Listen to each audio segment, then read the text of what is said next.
Mga kabebe, mag-aano naman tayo ngayon, palit ng beddings.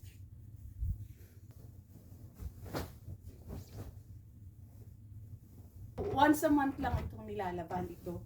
Kasi ito yung nasa ilalim. Ito naman yung blanket ko. Yan. Puro white. Mamaya, babalutin natin siya ng cover nito. White. Nakikita ninyo, ito ang aking higaan.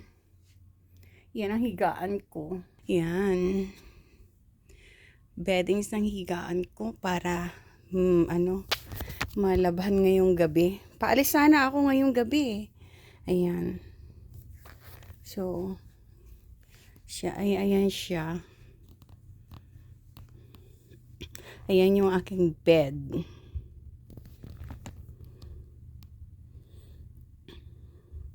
Ayan. At nilaban natin yung beddings ng bed.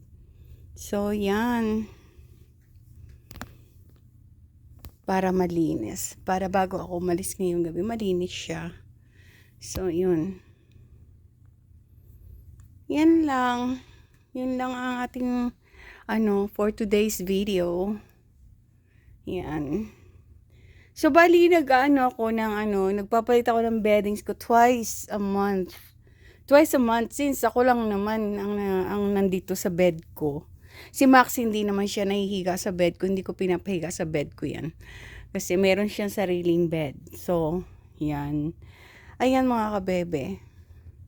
So, mataas yung niya. So, yan.